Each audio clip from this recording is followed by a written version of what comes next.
At 2 a.m., my stepbrother attacked me with a screwdriver. Agony shot through my shoulder while my parents laughed, saying, "Stop overreacting." Blood dripped down as I used my last strength to send an SOS before passing out. What unfolded afterward left the entire courtroom in shock. They say family is supposed to be your safest harbor. But for me, it became a war zone where my own parents stood by and watched as my stepbrother tried to break me, literally. The sickening crack of my clavicle wasn't the worst part. It was their laughter that echoed louder than any scream, a sound that would ultimately burn their fabricated world to ash. Before the door crashed open, before my world devolved into splintered wood and sharp, blinding pain, there was a whisper. It slithered through the crack beneath my bedroom door, a venomous, drunken hiss from the hallway. "Think you're somebody now, huh, little soldier girl? Come back here to show off." That was Dylan, my stepbrother. His voice was a slurry of cheap beer, but the hatred in it was sharp enough to cut glass.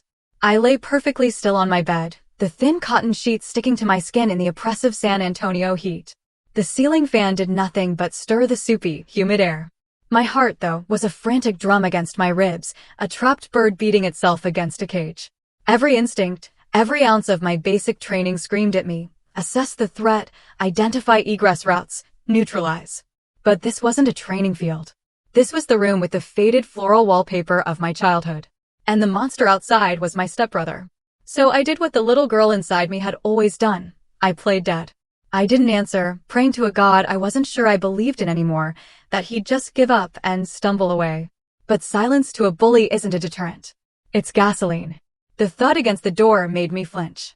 It was the sound of a shoulder, heavy and purposeful. "I know you're in there, you stuck-up bitch." My breath caught in my throat. This was different. This wasn't his usual verbal garbage, the casual insults tossed across the dinner table. This was something coiled and ready to strike. The doorknob rattled violently, a sound like shaking bones.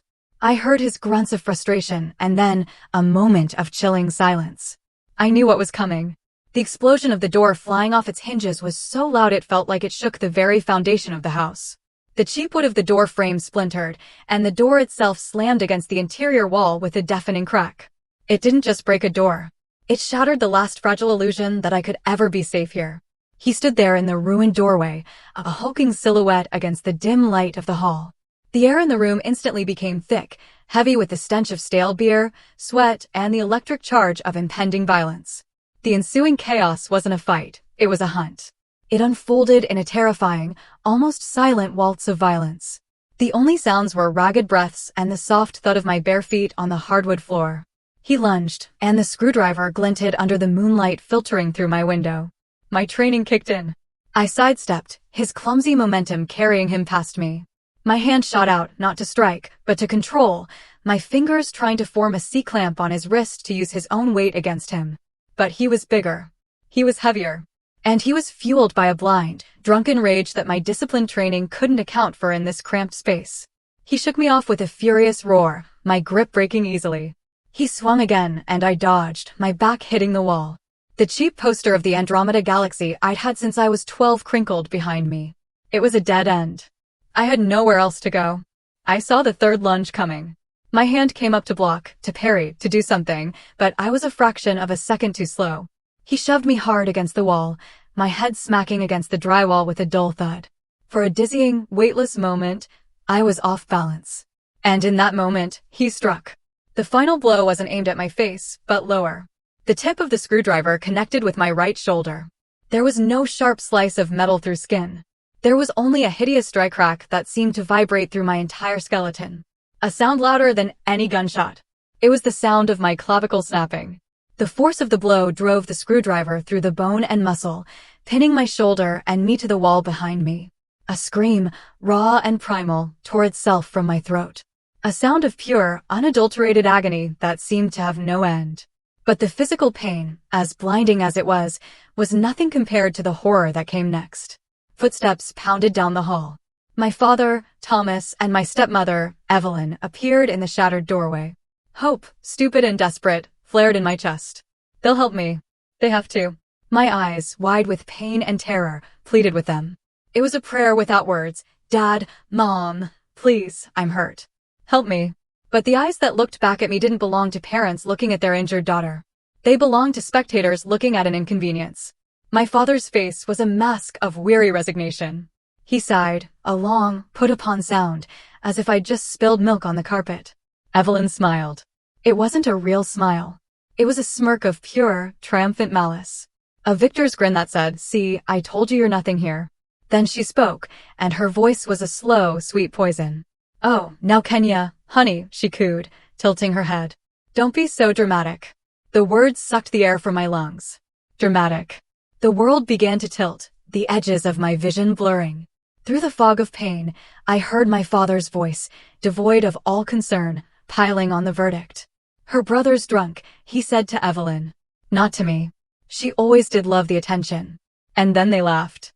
It wasn't a loud laugh, just a low, shared chuckle of amusement between them. That sound, that soft, dismissive sound, was 1,000 times more brutal than the screwdriver in my shoulder. My father didn't just abandon me. He took the side of my attacker. He signed, sealed, and delivered the death sentence of our relationship with a laugh. Something inside me snapped cleaner and more final than my collarbone. My left hand, my uninjured hand, was trembling uncontrollably at my side, but it moved with a will of its own. Fighting through the waves of shock and nausea, it found the cell phone in the pocket of my pajama pants. My thumb slid across the screen, clumsy and slick with sweat. 3 letters. SOS. It wasn't just a call for help. It was a vow. In that moment, as my parents' laughter echoed in my ears, the scared, hopeful girl named Kenya died on that floor, pinned to the wall of her childhood bedroom. And from the ashes of that betrayal, Private Mac, a soldier, was born. I hit send, not with the hope of being rescued, but with the cold, hard certainty of a sniper pulling a trigger. They would pay for this. The last thing I see before the world fades to black isn't my stepbrother's snarling face or the glint of the screwdriver. It's the smug, satisfied smile on my stepmother's face. The game has changed, and I just fired the first shot. I drifted back to consciousness slowly, pulled from a deep, dark well of nothingness by a steady, rhythmic beeping, a machine. My eyes fluttered open, assaulted by the harsh, clinical glare of fluorescent lights overhead. The world was sterile, white walls, the faint smell of antiseptic, and the thin, scratchy blanket covering me. The pain in my shoulder was a dull, throbbing fire, a constant reminder of the metal, the bone, the betrayal. I was alone. Utterly and completely alone. This cold, sterile loneliness, it was a horribly familiar feeling. It was a ghost that had haunted me for years. The beeping of the heart monitor faded into the background, and the cold of the room seeped into my bones, pulling me back through time, back 4 years to a different holiday, a different room full of people where I was just as isolated. Not by white walls, but by the smiling faces of the people I called family. It was Thanksgiving. I was 15, and I was holding a miracle in my hands. It was a letter, printed on thick, cream-colored cardstock, from the University of Texas at Austin. An acceptance letter, not for college, not yet, but for their prestigious summer astrophysics program for gifted high school students. To me, it wasn't just a letter. It was a golden ticket. It was proof, tangible and real, that the girl who was always too quiet, too studious, too much, was not useless. It was a shield against the constant barrage of Evelyn's passive aggression and Dylan's overt contempt.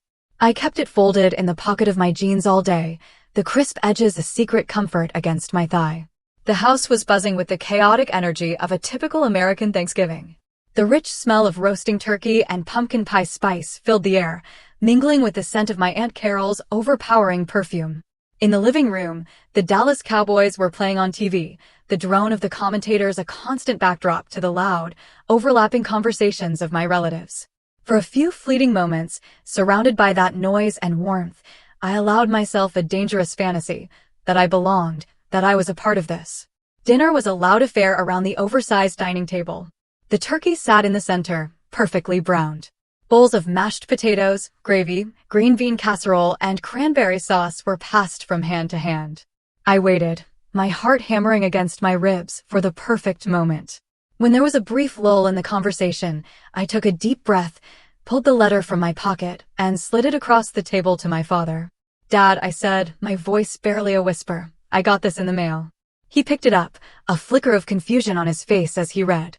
Something incredible happened. He smiled. A real, genuine smile, the kind I hadn't seen directed at me in years. It reached his eyes, crinkling the corners. For a single breathtaking second, I felt it, Pride. Well, I'll be, he said, holding up the letter. Evelyn, honey, read this out loud. Let everyone hear what Kenya has been up to. That was the moment the trap was sprung. Evelyn took the letter, her expression one of beaming maternal pride. She theatrically placed a pair of reading glasses on her nose, her red-painted nails tapping the paper. Of course, dear, she chirped. She cleared her throat, commanding the attention of the entire table. Oh, everyone, listen to this. Kenya has been accepted into the University of Texas's summer camp for cognitive special support. She delivered the line with perfect saccharine enthusiasm. Isn't that just wonderful? We must always support her efforts, even if she is a little different. The words hung in the air for a single silent heartbeat. My aunts and uncles exchanged confused glances. Then the dam broke. It started with a snicker from my cousin, then a nervous titter from Aunt Carol. Dylan, of course, threw his head back and roared with laughter. A loud, braying sound that filled the entire room. The dream shattered. I was frozen in my chair, the blood draining from my face. My entire world had just tilted on its axis. No, I stammered, my voice sounding small and foreign. That's not what it says. It's for gifted and talented students in astrophysics. Evelyn looked at me, her face a perfect mask of gentle concern. She reached across the table and patted my hand. Oh, sweetie, don't be embarrassed, she said, her voice dripping with false sympathy. We're proud of you no matter what. With that single devastating sentence, she sealed my fate. She had taken my greatest achievement, the brightest star in my sky, and extinguished it, reframing it as a disability. And she did it with the loving smile of a saint. I felt the hot sting of tears welling up in my eyes. I looked desperately at my father, begging him to intervene, to correct her, to say something. But he just sat there, that rare smile gone, replaced by a tight, uncomfortable expression. He wouldn't meet my eyes. No one would. The rest of my family looked down at their plates or offered me weak, pitying smiles, fully believing Evelyn's cruel lie. A single tear escaped and rolled down my cheek, landing with a soft plop in my pile of mashed potatoes. It created a tiny salty pool in the middle of the creamy white. That single tear was the loneliest thing in the entire world. That night, I was crying silently in my room when a soft knock came at the door. It was my father. Hope, that stubborn, foolish thing, flickered in my chest. He was here to apologize, to comfort me. But he didn't come in. He just stood in the doorway, his frame blocking the light from the hall. You embarrassed Evelyn tonight, he said, his voice cold and flat. There was no warmth in it, no fatherly concern, just disappointment. You know she didn't mean it. She was just trying to include you. Now you need to go out there and apologize to her for ruining the party. The words hit me harder than any physical blow. I was being ordered to apologize to the person who had just publicly humiliated me. My tears stopped. A cold, hard knot formed in my stomach. I looked at the man who was supposed to protect me, and I finally saw him for what he was, a coward willing to sacrifice his own daughter for a moment's peace in his second marriage. That was the moment I learned that sometimes, the deepest cuts don't leave a visible scar. I didn't go out and apologize. I stayed in my room and listened to the sounds of my family laughing downstairs. Later, after everyone had gone home and the house was quiet, I took the acceptance letter from my desk. I looked at the proud Longhorn logo of the University of Texas, at the words that had once felt like a promise of a brighter future. Then, slowly and deliberately, I tore it into tiny, irreparable pieces. I let the confetti of my broken dreams fall into the trash can. It was on that Thanksgiving night that I truly understood. In this house, my success was worse than my failure. It was a crime, and it was a scar I would carry long after the bruises faded. I thought joining the army would be an escape. I pictured a clean break, a place where my value would be measured only by my performance, my discipline, my strength. I was wrong. The ghosts of my past didn't just follow me to basic training at Fort Jackson. They enlisted right alongside me. They wore my uniform, slept in my bunk, and screamed in my ear louder than any drill sergeant. Basic training is a shock to the system by design. It's meant to break you down and build you back up. The problem was I was already broken. The constant noise, the sleep deprivation, the physical exhaustion, that was all manageable. The real enemy was the one that lived inside my head. It happened most often on the obstacle course. We were low-crawling under barbed wire, mud seeping into our uniforms, our muscles screaming. My drill sergeant, a man whose voice was a permanent roar, got right in my face, his spit flying. "Mac, you are too damn slow. Are you weak?" In that moment, his voice faded, replaced by another, far more venomous. It was Evelyn's sickly sweet tone. The poor thing. Her voice echoed in my mind. She's just not built like the other kids. She has to try twice as hard. My arms turned to lead. My movements became sluggish. Then came the climbing wall. As I slipped, my boots failing to find purchase, I didn't hear the groan of my platoon. I heard Dylan's braying laughter from that Thanksgiving. Useless. The years of their psychological warfare had installed a saboteur deep within my psyche, an inner critic more relentless than any physical enemy. It whispered their words into my ear with every push-up, every grueling march, every failed attempt. I was on the verge of quitting, of ringing that bell and admitting defeat. A terrifying thought began to take root. What if they were right all along? What if I really was a weak, attention-seeking failure? The rope was my nemesis. A thick, unforgiving braid of twine hanging from a wooden scaffold. It seemed to mock me. Day after day, I'd fail. I'd get a few feet off the ground, my arms burning, my grip slipping, and the voices would start their chorus. I'd slide back down into the dirt, the shame burning hotter than the South Carolina sun. One afternoon, after another pathetic failure, I was sitting by myself, cleaning my rifle and trying not to cry, when a shadow fell over me. I looked up to see Sergeant Ruiz. She spoke in a low, controlled voice that carried more weight than any shout. She didn't yell. She observed, her eyes sharp and dark, missing nothing. She stood there for a moment, watching me. I braced for a lecture. Instead, she knelt, picking up a small stone. "Your problem isn't in your muscles, Private," she said, her voice calm. Her gaze was direct. "It's up here." She tapped her own temple with her index finger. "Who are you fighting on that rope? Is it you, or is it some ghost you brought with you from home?" The words hit me with the force of a physical blow. It was so accurate it knocked the wind out of me. For the first time, I felt seen. She didn't see a failed recruit. She saw a soldier fighting a hidden war. I couldn't answer. I just stared, my throat thick with unshed tears. She held my gaze for another second, then stood. "Figure out who the real enemy is, Mac," she said, and walked away. Her words rattled around in my head for days. "A ghost you brought with you from home." She was right. I wasn't fighting the rope. I was fighting Evelyn's pity and Dylan's contempt. I was fighting the 15-year-old girl who had her dreams torn up in front of her. That weekend, during our brief, precious downtime, I escaped to the base library. It was a small, quiet sanctuary of order and knowledge. I was just browsing, looking for anything to distract myself, when a book cover caught my eye, daring greatly by a researcher named Breen Brown. I'd never heard of her, but the title intrigued me. I sat down and started to read. It felt like someone had cracked open my skull and laid bare my deepest fears. I read about shame, about the fear of not being good enough. I read about how true courage wasn't about being fearless, but about showing up and letting yourself be seen, even when you can't control the outcome. Then I read one sentence that stopped my heart. Vulnerability is not weakness. I read it again. Vulnerability is not weakness.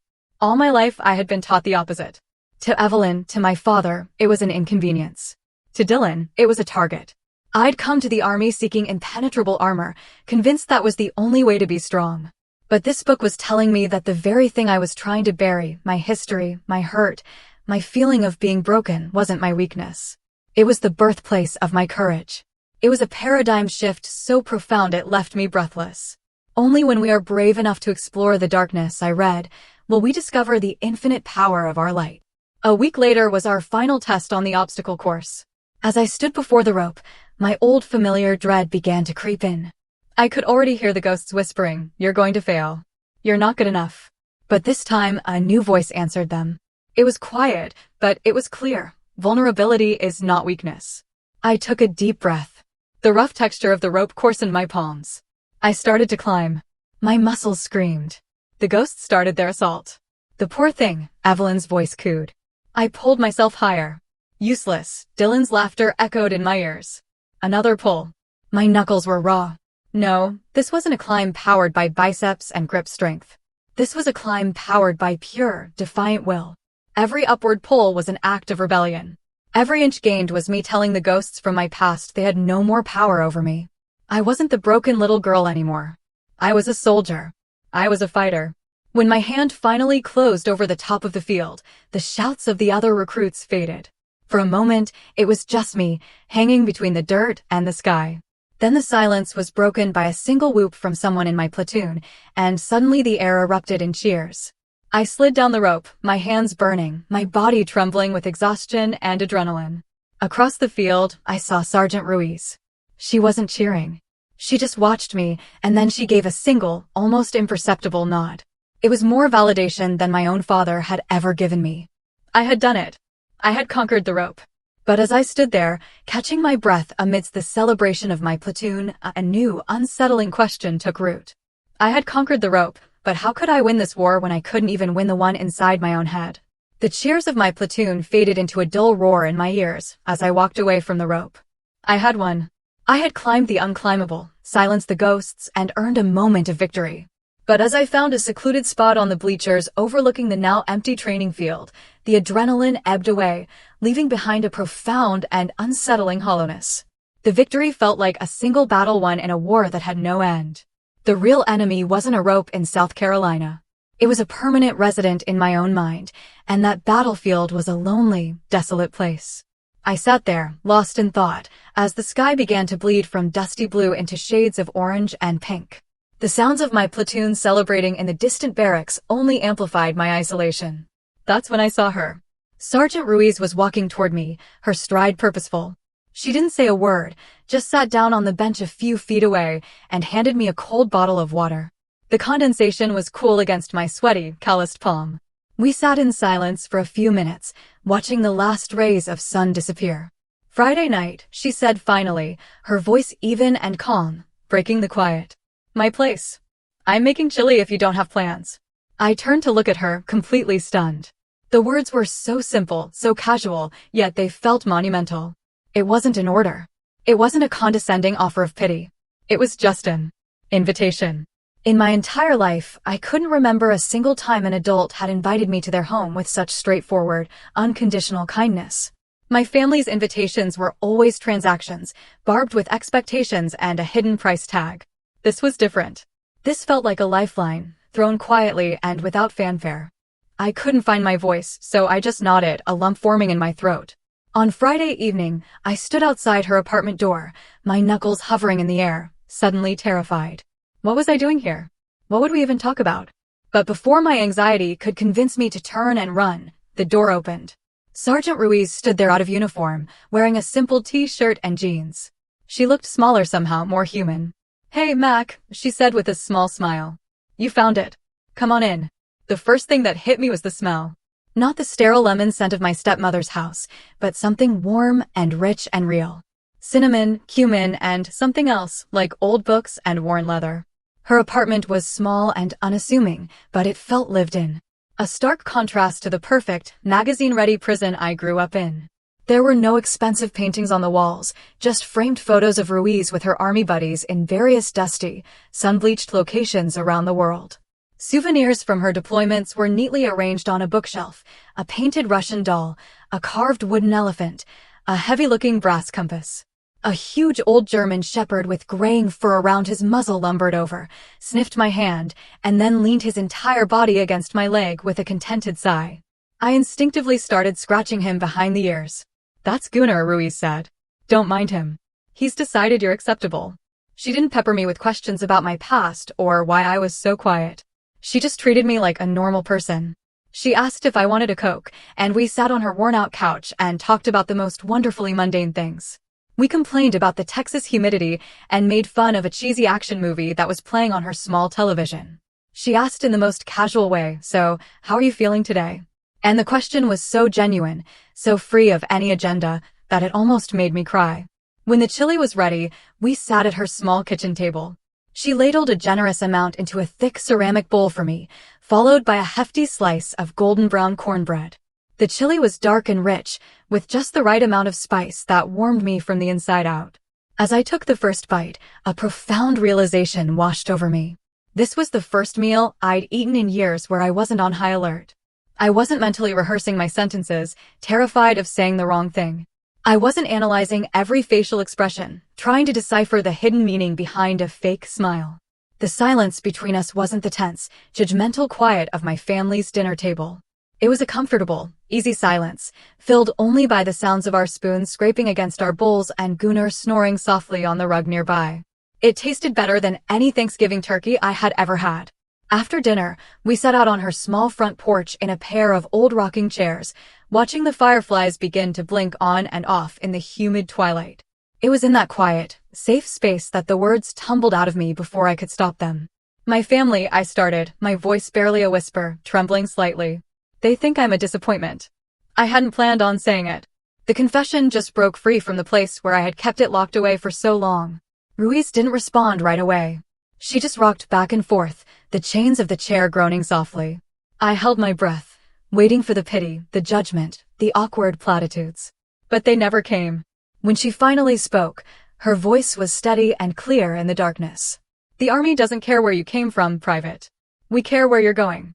And the people who really matter will help you get there, not hold you back." I let out a breath I didn't realize I'd been holding.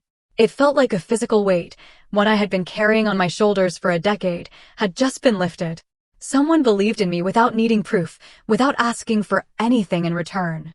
Before I left that night, as I stood by the door, Ruiz held out a small black pocket-sized notebook and a pen. "If things at home get bad," she said, and her voice had shifted. It was no longer the off-duty friend, but the seasoned sergeant. It was serious, sharp, and strategic. "Don't just take it. Document. Date, time, who said what, who did what. Turn your feelings into data." She met my eyes, and her gaze was intense. "Data is ammunition, Mac. Never go into a fight without it." I took the notebook from her hand. It felt heavier than it should, weighted with significance. That simple piece of advice changed everything. It was a battle plan. It was a weapon. It reframed my entire existence. I was no longer a helpless victim enduring random attacks. I was a soldier, a private under her command, on an intelligence-gathering mission behind enemy lines. The war was far from over, but for the first time, I finally felt like I had a fighting chance. My first leave from basic training wasn't a homecoming. It was a tactical insertion into hostile territory. Driving back to the San Antonio suburbs, the hot, familiar dread coiled in my stomach. I clutched the small black notebook from Ruiz, a hard comfort in my duffel bag. I was a soldier now with a strategy. But I knew the enemy within these walls was more insidious than any I might face on a battlefield. The first few days were a fragile truce, a performance of strained civility. Evelyn was sickeningly sweet, telling me how proud they were. Dylan's sullen avoidance was a blessing. My father, Thomas, was a ghost, offering vague smiles, but no eye contact. I played my part, giving non-committal answers, senses on high alert, waiting for the attack. The attack came late on the third night. A soft knock just after midnight. I knew it was her. Evelyn stood in her silk nightgown, a mask of sorrow on her face, eyes glistening with rehearsed tears, a masterclass in manipulation. "Kenya, honey," she whispered, voice cracking as she glided into my room. "It's your father," she began, dabbing at her dry eyes. "He's not doing well. Since you left, he's just lost. The doctor thinks it might be severe depression. Your absence has been really hard on him." The words were expertly aimed darts of guilt. A sickening pang hit my chest. The old Kenya, desperate for affection, wanted to believe her, to feel responsible. Responsibility, even for his pain, was a connection. I almost fell for it. Almost offered my savings to fix the problem she was manufacturing. But Ruiz's voice cut through the fog. "Data is ammunition." I kept my face neutral. "I'm sorry to hear that," I said, words like stones in my mouth. "What does the doctor recommend?" Evelyn's eyes lit up. "He's recommended a special therapy program, a wonderful facility, but it's very expensive. With Dylan's troubles, money is tight." She looked at me, pleading. I didn't want to ask, but with your army salary. I held her gaze. "I'll have to think about it." The old Kenya would have agreed. The new Kenya was buying time. The next morning I waited. Until they were gone. The house was finally blessedly silent. I walked to my father's study, a room I was never allowed to enter as a child. My heart hammered against my ribs, not with fear, but with a cold, determined resolve. This wasn't snooping. It was reconnaissance. I didn't have to look hard. In the top desk drawer, under old bills, was a folder. Inside, there was no doctor's referral. Instead, a thick stack of threatening letters from the Lauberge Casino in Lake Charles, Louisiana, all addressed to Dylan. The amount he owed was truly staggering. Behind them was a final warning from our bank about the mortgage. They weren't struggling because my father was sad. They were drowning because my stepbrother was a gambling addict. The rage that filled me was cold and sharp, a focused tactical fury.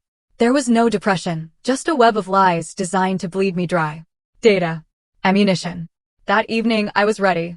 I found Evelyn in the kitchen, waiting until we were alone. My phone was in my pocket, the voice memo app already running. I was in Dad's study this morning. I began my voice study. I saw the letters from the casino about Dylan's debt. Evelyn's sorrowful mother persona vanished. Her face hardened, her eyes turning to steel. The mask was off. So what? She snapped, her tone low and dangerous. He's your brother. You have a responsibility to help him. What's the point of that military paycheck if you're not going to use it to take care of your family? He's not my brother, I stated calmly, and I'm not paying for his damned gambling addiction. Her eyes narrowed. The fake sweetness was completely gone, replaced by pure venom. You think you're so much better than us now, in your little uniform? She stepped closer, her voice a low, venomous hiss. Don't you forget who raised you. You will regret being so ungrateful, Kenya. I'll make sure of it. I didn't flinch. I just stood there. When she was done, I turned and walked away. In my pocket, my phone had captured every single word. Click. My first piece of hard evidence. My refusal detonated a Cold War. Dylan, no longer hiding his resentment, began a campaign of petty sabotage. He'd accidentally knock over my coffee, use up all the hot water before my shower. They were childish, pathetic acts of aggression, relentless and designed to wear me down. I said nothing.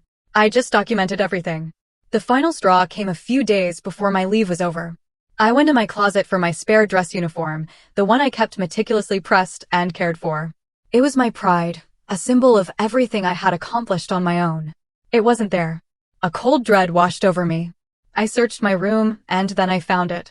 It had been thrown in a heap in the corner of Dylan's closet, crumpled into a ball, covered in dust and what looked like a smear of grease.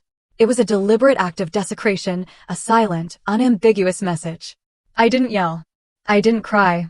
I calmly took out my phone, my hands perfectly steady.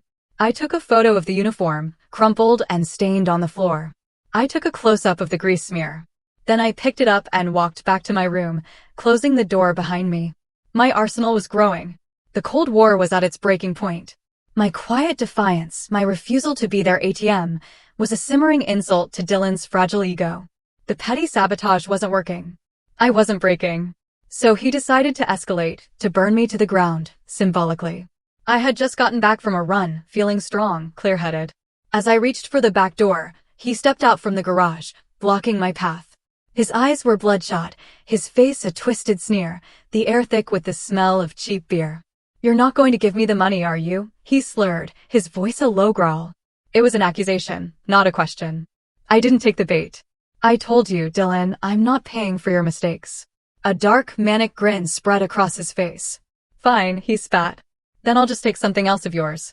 Before I could react, he shoved past me and stormed into the house. A cold shock of adrenaline shot through me. I sprinted after him, my heart hammering against my ribs like a trapped bird. Dylan, what are you doing? I followed him to my bedroom. The door was wide open. He was at my closet, pulling out the one thing he knew was sacred to me, not my laptop, not my books. He was pulling out the heavy garment bag that held my Army service uniform, my Class A uniform. It wasn't just a set of clothes. It was a testament earned through blood, sweat, and tears. The crisp blue fabric, the polished brass buttons, the gleaming metals, the sharp creases I'd spent hours perfecting. It was the symbol of my escape, my new identity, my honor. It was the physical manifestation of the oath I had sworn, not just to my country, but to myself. Dylan, stop. I screamed, a raw panic rising in my throat. Don't you touch that. He just laughed, a wild, unhinged sound that echoed in the small room. He turned, holding the uniform like a trophy, his eyes filled with a triumphant hatred. This is what you care about, right? This stupid costume. He bolted from the room, heading for the back door. I ran after him, my mind screaming.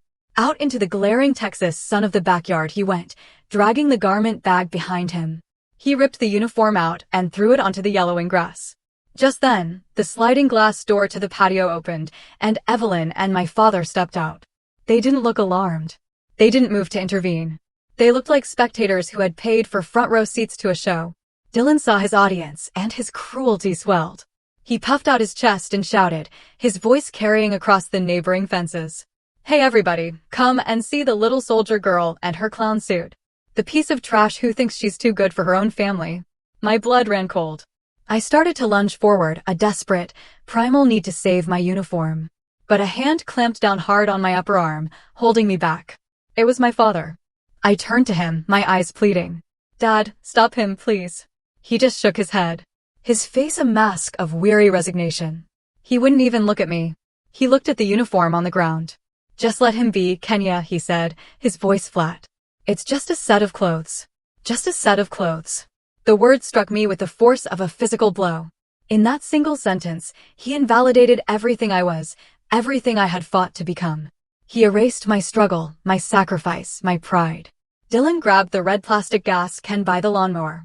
The sharp, nauseating smell of gasoline filled the air as he poured it over the dark blue jacket, soaking the fabric I had cared for so meticulously.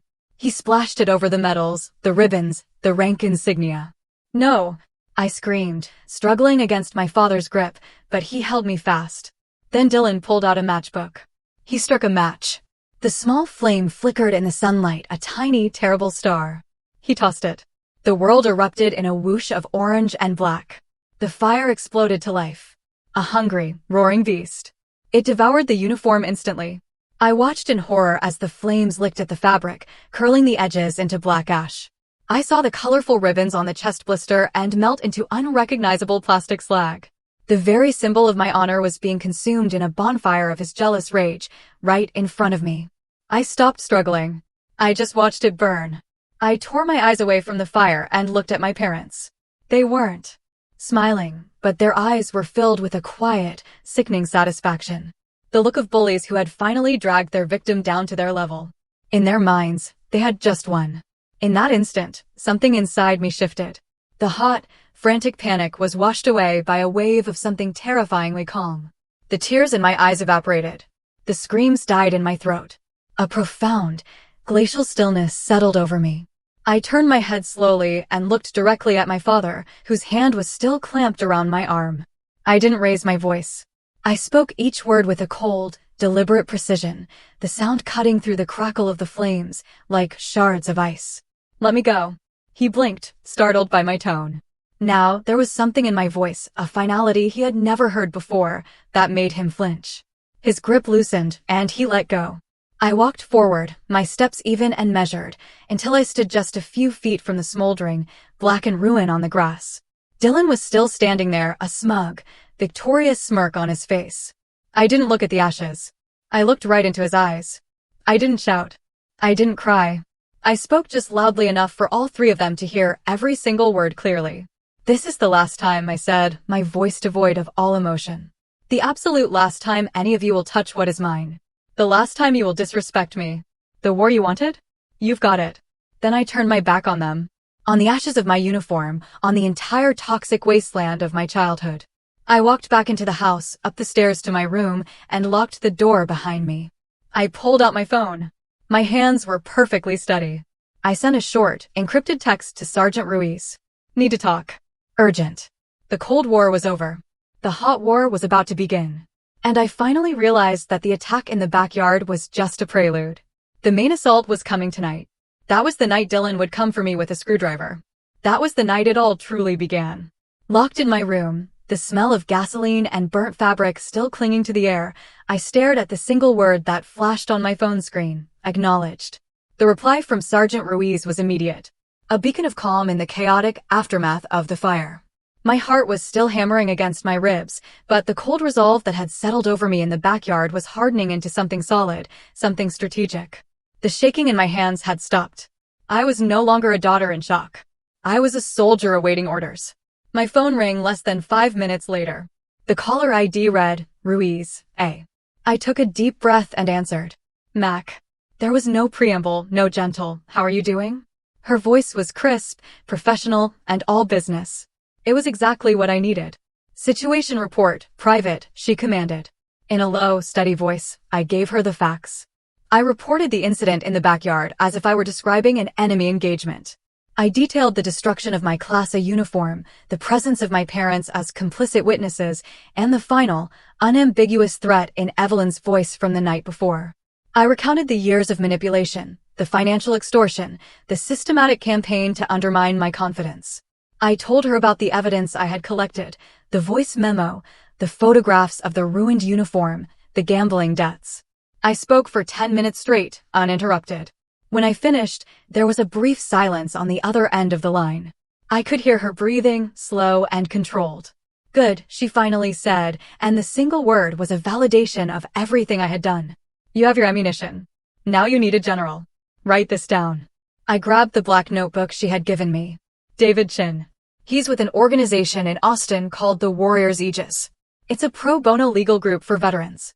Chin is a former JAG prosecutor. He's tough, he's smart, and he doesn't lose. Tell him Elena Ruiz sent you." And Mac, her voice grew even more serious. "From this moment on, you do not engage with them alone. All contact goes through your lawyer." "Understood." "Huh," I replied, the military affirmation coming naturally to my lips. I had my mission. The next day, I drove to Austin. The office of the Warriors Aegis was in an old, unassuming brick building downtown. The kind with creaky wooden floors and the faint smell of old paper. It wasn't flashy, but it felt solid, serious. David Chin was a compact Asian American man in his late 40s. He was smaller than I expected, dressed in a sharp suit, but his presence filled the room. He had the sharp, intelligent eyes of a hawk, and they missed nothing. He shook my hand firmly. "Sergeant Ruiz called ahead," he said, his voice direct. He gestured for me to sit. "She holds you in high regard." He didn't ask me how I was feeling or waste time with pleasantries. He got straight to the point. "Show me your evidence." This was a language I understood. I laid out my file on his polished mahogany desk, the voice recording of Evelyn's threat, the time-stamped photos of my desecrated uniform, the copies of Dylan's gambling debts from the Louisiana casino, the bank statements showing the money I had sent them under duress. I presented it all in chronological order, a cold, hard litany of my family's crimes. He examined each piece of evidence in complete silence, his expression unreadable. He put on a pair of reading glasses to study the fine print on the bank statements. He played the audio file, listening intently, his head cocked to one side. The silence stretched on, thick with tension. My own hope hung in the balance. Finally, he took off his glasses and looked up at me. He nodded slowly, a single, decisive gesture.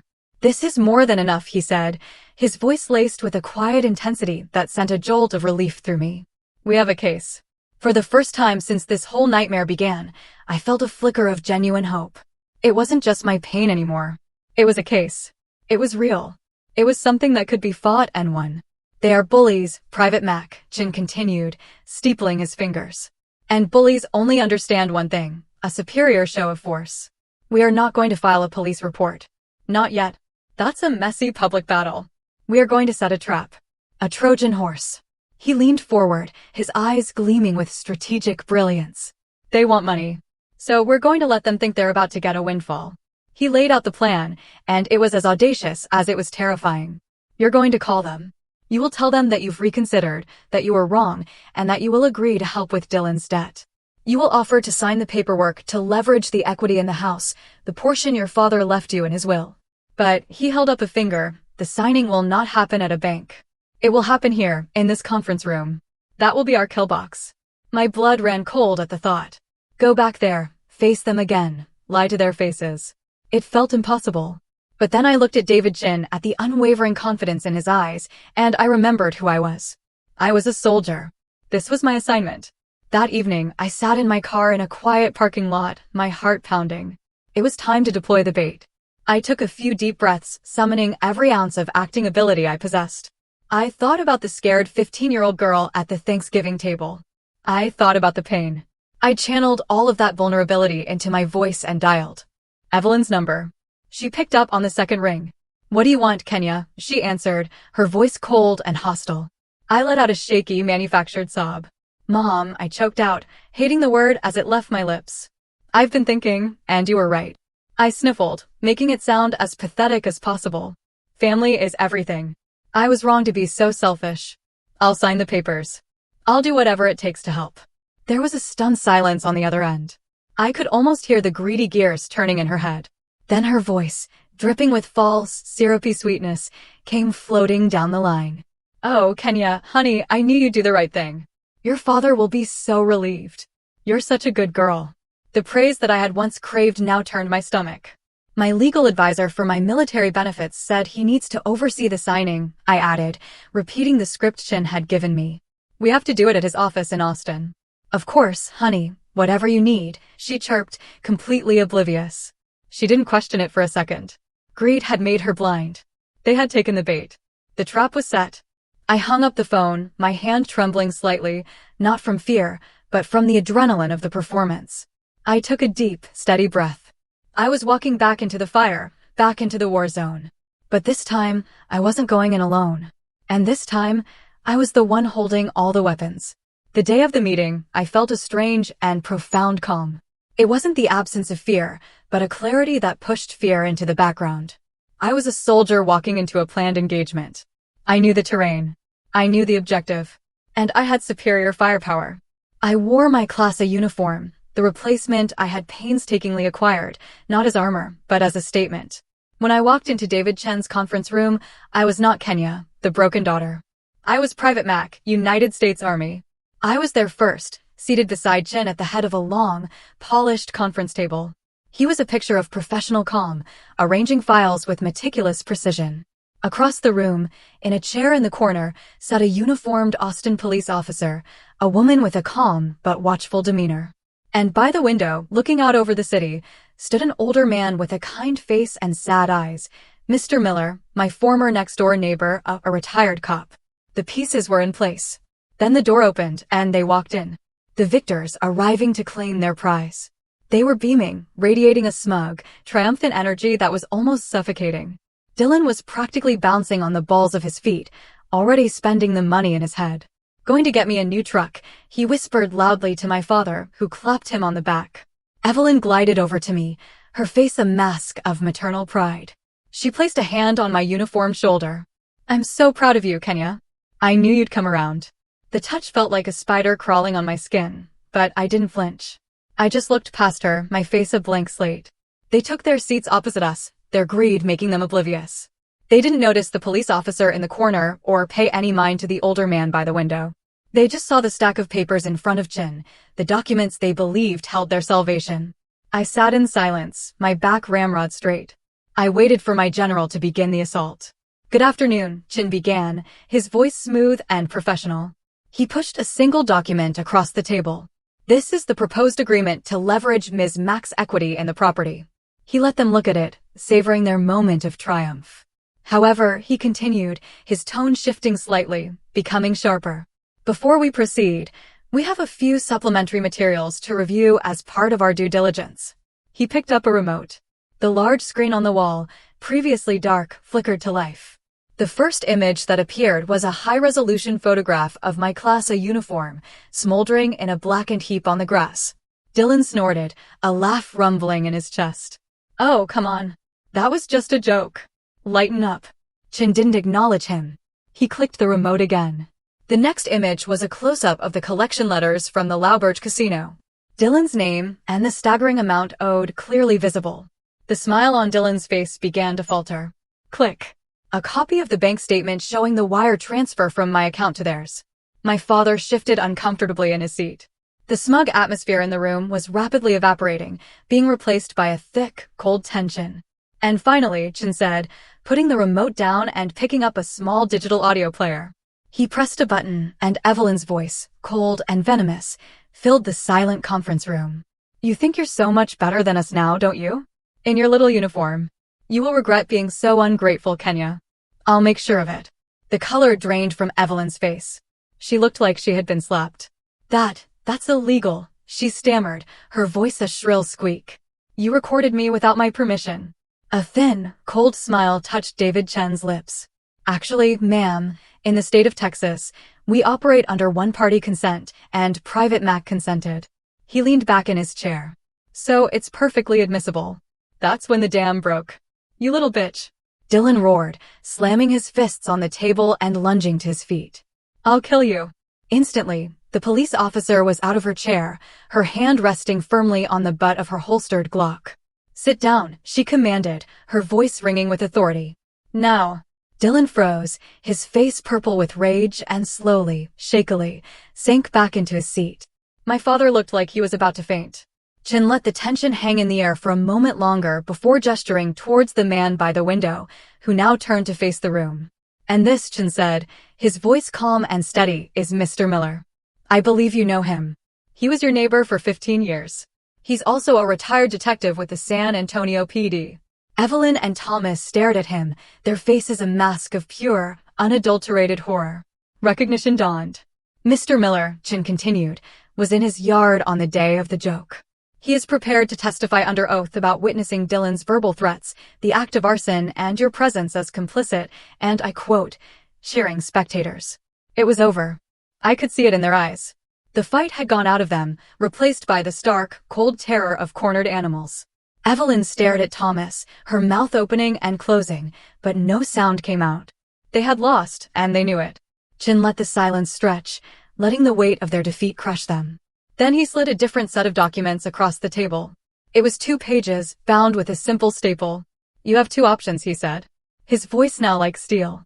"Option 1. I take this entire file, the audio, the photos, the financial records, and Mr. Miller's sworn testimony, and I walk it down the hall to the district attorney's office. Dylan will face felony charges for assault and arson. You and your husband," he looked directly at Evelyn, "will face charges for conspiracy and felony fraud. You will all likely do jail time." He paused, letting the words sink in. "Or there is option 2. He tapped the 2-page document. "You sign this agreement. It states that you relinquish all and any claim to the house, transferring the deed entirely to Private Mac. You will vacate the premises within 30 days. Furthermore, you will sign a legally binding no-contact order. You will never again attempt to contact, harass, or approach Private Mac in any way, shape, or form for the rest of your lives." 30 days later. On the 31st day, I stood alone in the doorway of my childhood home, new key in hand. The moving truck had rumbled away the afternoon before, a final, unceremonious departure. The house was mine, and it was terrifyingly silent. I walked through the empty rooms, my footsteps echoing on the bare hardwood floors. The silence was a physical presence, a heavy blanket over everything. They had taken all the furniture, leaving ghosts behind. Faded squares on the walls marked where Evelyn's curated family photos, the ones that never included me, had once hung. It was as if they had never been here, yet their presence was everywhere. I made my way to my old bedroom, the scene of the attack. My hand went instinctively to the wall by the door frame. There it was, a small, deep indentation in the drywall, a permanent scar from Dylan's screwdriver. I traced its outline with my finger. I had won legally. I was the victor. I owned the house, and they were gone, bound by a no-contact order. But standing there, it didn't feel like a victory. It felt like the ceasefire after a brutal war. The fighting was over, but the battlefield was scarred, and the cost had been immense. The last few weeks had been a blur of logistics and paperwork. Chin had handled everything with ruthless efficiency. They had signed the papers in his office without another word, their faces pale and drawn. They had packed under the watchful eye of a court-appointed supervisor. There were no dramatic confrontations, no final showdowns. They had simply vanished from my life, leaving a vast, echoing emptiness in their wake. I walked down to the kitchen and sat on the floor, my back against the cool cabinets. Forgiveness. The word had been rolling around in my head for days. I thought of my grandfather reading to me from his worn Bible on the porch in Corpus Christi. I remembered a line he often quoted, the words of Jesus on the cross, "Forgive them, for they know not what they do." As a child, I thought it was about their ignorance. Now, I understood it wasn't about them at all. Forgiveness wasn't an act of absolution for the guilty. It was an act of liberation for the wounded. It wasn't about excusing their actions. It was about refusing to let their poison continue to run through my veins. It was about my own peace. I knew I couldn't call my father. A phone call would be an invitation for more manipulation. So instead, I found a pen and a single sheet of paper in a drawer. I sat at the empty kitchen counter where he used to read the paper every morning, and I wrote him one final letter. I didn't accuse him. I didn't list his failures. I just told him my truth. "Dad," I wrote, "I think I spent my entire life trying to earn a single genuine smile from you. Just one. But on the night I needed you the most, the night I was bleeding in my own room, the smile you gave was for them. You chose your comfort over your daughter. I am done trying to earn something that you are incapable of giving. My hand paused, the pen hovering over the paper. Then I finished it. I forgive you, not because you deserve it, but because I deserve to be free from the weight of hating you. I deserve peace. Goodbye, Dad. I folded the letter, wrote his name on it, and left it on the counter. It was a message in a bottle cast out into an ocean I would never visit again. That was my farewell. A few days later, my phone buzzed with a notification, a new voicemail. It was my father's number. A knot of ice formed in my stomach. For a long moment, I just stared at the screen, my thumb hovering over the delete button. The soldier in me screamed at me to erase it, to not let the poison back in. But the little girl inside me, the one who still foolishly hoped, had to know. I pressed play. His voice was a broken, trembling thing I had never heard before, thick with tears. Kenny, I got your letter. I'm so sorry. I was weak. I was a coward. Evelyn, she had so much control. It was easier to just go along. I never wanted to hurt you. Please, just give me one more chance to make it right. Just one chance. I listened to it once, then again. The little girl inside me wept, wanting to run back, wanting to believe this broken man could be the father she always wanted. But the soldier stood firm. The soldier saw the truth. His apology wasn't for me. It was for him. It was littered with excuses. I was weak. I was a coward. She had control. Weakness was a reason, not an excuse. He was sorry he got caught, not sorry for what he did. It was just another tactic, another form of manipulation wrapped in remorse. I had chosen myself in the lawyer's office. Now I had to choose myself again. My thumb moved deliberately across the screen. I pressed delete. The voicemail vanished. I had finally chosen myself, completely and irrevocably. The healing began a week later, not with therapy or quiet reflection, but with the loud, cheerful chaos of friendship. Sergeant Ruiz showed up on a Saturday morning in a pickup truck, 2 other soldiers from my platoon with her, armed with paint rollers, toolboxes, and a stack of pizzas. Thought you could use some reinforcements, Private, Ruiz said with a grin. For the first time, genuine laughter filled the rooms of that house. We worked all weekend, scraping old paint, patching holes, the sounds of our work and easy camaraderie chasing away the lingering ghosts. We turned the house from a mausoleum of painful memories into a blank canvas. Then I began to reclaim the territory. Dylan's old room, the source of so much resentment, was the first to go. I painted the walls a calm, steady gray and filled it with weight benches and a treadmill. It became my home gym, a place of strength and discipline. My father's study, the room I was never allowed to enter, became my library. I filled the shelves with books, turning a space of secrets and lies into a haven of knowledge and peace. The act of rebuilding the house was the act of rebuilding my soul. With every coat of fresh paint, I was covering over a scar. With every room I repurposed, I was taking back a piece of my own history and rewriting it. I was transforming a prison built by others into a sanctuary I was building for myself. It was slow. It was hard. But for the first time, it felt like coming home. Years have passed. The house that was once a battlefield is now a sanctuary, filled with the warmth of sunlight and the quiet hum of a life rebuilt. The ghosts have long since been evicted, replaced by the comforting presence of well-worn books and the easy laughter of friends. The little girl who was once pinned to a wall is gone. In her place stands a woman, a sergeant in the United States Army. Me.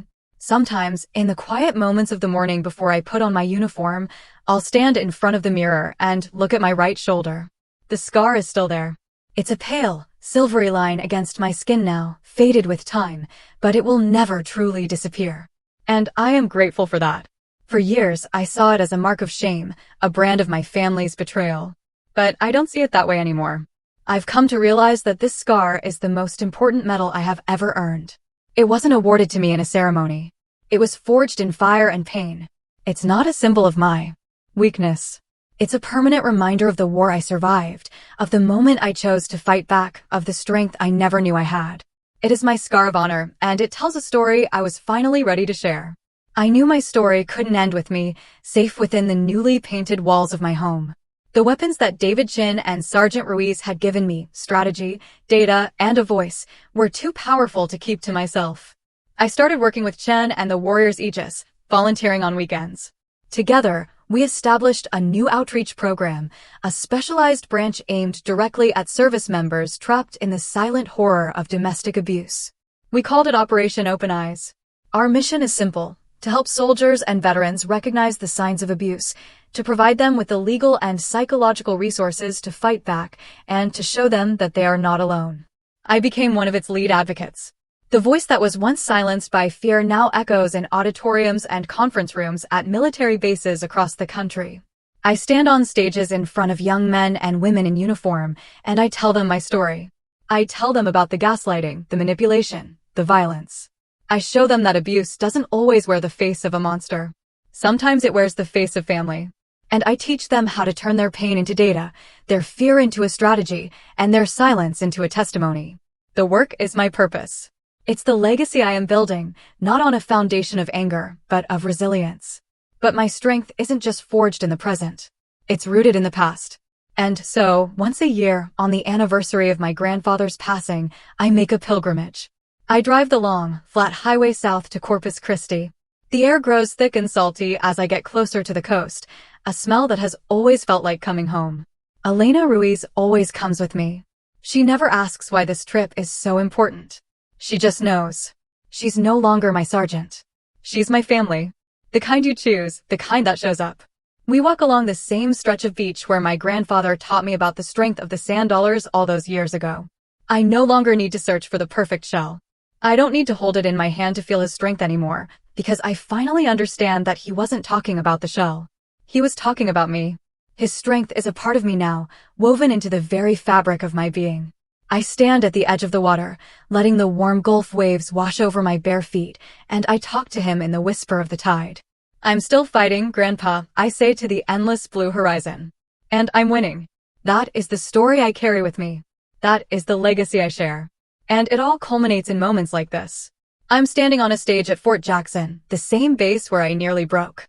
The auditorium is filled with hundreds of new recruits. Their faces are a mixture of pride, excitement, and a deep, underlying fear. They're so young. They remind me of myself. I look out at them, and then I look directly into the camera that is live-streaming my speech to thousands more across the world. I raise my hand and gently touch the scar on my shoulder, a gesture that has become my signature. They tried to pin me to a wall, I say, my voice clear and steady, amplified by the microphone. They tried to define me with their words, their anger, and their violence. They tried to break me, but all they did was set me free. I let my eyes travel across the sea of young faces, meeting as many of their gazes as I can. Real strength isn't about never falling. It isn't about never feeling weak or scared. Real strength is what happens when you have been pinned down, when you have been betrayed, when you have been abandoned by the very people who are supposed to protect you, and you still find a way to send out your signal. I lean closer to the microphone, my voice dropping to a more intimate, personal tone, speaking not just to the room, but to every single person listening in every corner of the world. If you are hearing this right now and you feel pinned down, if you feel trapped in a battle that no one else can see, I want you to know that you are not fighting alone. Your signal has been received. In the comments section of this video, I want you to do one simple thing. I want you to write, "I see you." That's it. No story, no explanation, unless you want to share. Just, "I see you." Let's create a signal flare so bright that it lights up the dark corners of the world. Let's show everyone who is fighting in silence that an entire army is here, ready to fight with them. Because no one deserves to fight alone. Sharing my full story, from the darkest moments to the dawn, has been a vital part of my own healing. I want to sincerely thank you for listening. Take care. Good luck.